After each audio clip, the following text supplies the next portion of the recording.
talks about how people are drawn to emotional vulnerability.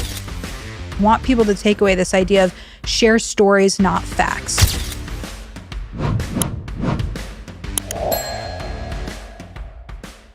So on that point of shallow conversation, a lot of dates and a lot of sort of serial daters will engage in a lot of small talk. What's your view on small talk? Skip the small talk.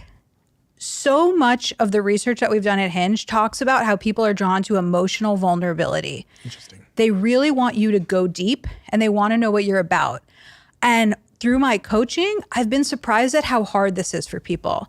So I have one client where I said, you're going on all these dates, they're not clicking. I wonder what's going on. What do you talk about on these dates? And when she told me the topics, I was getting bored just listening to them. And I said, you're sharing facts, not stories. We need you to share stories. And she said, what do you mean? What's a story? How would I tell that? So I said, okay, off the top of my head, here are some conversations you could talk about. I said, tell me about your family.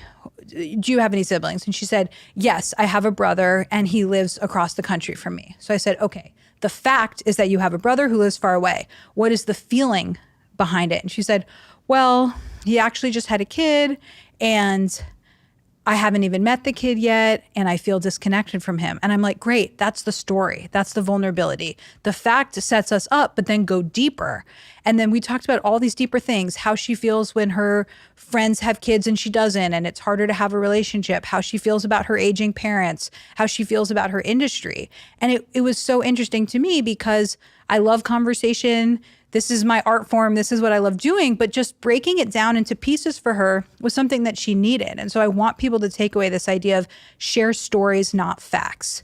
And that means going deeper. And so you don't want to be TMI and tell everybody about the crazy trauma in your family, but you might let somebody in and say, oh, I'm struggling with this thing at work. I have a new manager and I feel like we haven't clicked yet. And there's been layoffs at my company, so it's kind of been a stressful time. Or saying, hey, I'm about to take this pill because I actually was in an accident a few years ago and now I need to take this pill to regulate my system. Something like that, where it's just saying like, I'm a person with baggage. I bet you're a person with baggage too. Our baggage can match. And instead, we're so focused on these dates on coming across as perfect. But the truth is, when you have a shiny, perfect exterior, there's no cracks for me to grab onto.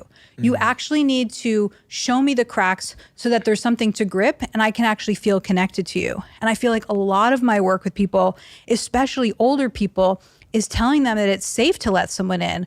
And they've worked their whole life, 50 or 60 years, to say, look at me, look what I've accomplished. I'm puffing up my chest. Look at how perfect I am. But people aren't drawn to perfection because then they feel afraid of their own imperfections. People are drawn to somebody who's real because then that creates a safe space for them to be real too. Vulnerability is the bridge. I guess you could say vulnerability creates a bridge to connection. With that in mind, is it conceivable then that people that have the lowest self-esteem feel the need to create the perception of perfection the most and therefore struggle? Because thinking about one of my friends that has low self-esteem, ahead of a date, this person it has like a 3-day routine where they go and get their hair, then everything done, fake tan, bloody probably get their toenails done, wax this, wax my butt, whatever. And it's this huge thing. They have a really low self-esteem. They go on the date, and I can only just imagine as you were speaking that they go on the date and try and like hit this person with perfection. Like everything about me is perfect. I know underneath that they're struggling with their self-esteem and their self-image. But it made me think that there might be correlation between low self-esteem and our willingness to be vulnerable, which will also mean our ability to form connection. I think it's an interesting theory. I haven't studied it. I bet it happens both ways. So I think somebody with low self-esteem could feel like I'm going to be rejected anyway, so I'm not even going to date. So those might be the hesitators that I talked about. They also might be the people that you talked about where they're like, I have so many flaws, I can't let you in because if you know the real me, you'll reject me. So I have to keep you at arm's length. However, I also think there's this other person who actually has pretty high self-confidence, but they go through the world bragging, or they say the way that I got investors in my company is by showing what a big man on campus I am and how I'm going to scale my company, and that what society has prized in them is how together they are. So they've never been in a situation before where their vulnerability has been appreciated. So it's actually pretty hard for that person. And I think that, just to generalize it, this happens with a lot of men, where society wants people to be strong and wants people to feel like they have all their shit together. And so then to suddenly say, hey, be vulnerable on the date, that doesn't feel safe to them. They don't have that. And so I don't think it's necessarily just low self-esteem.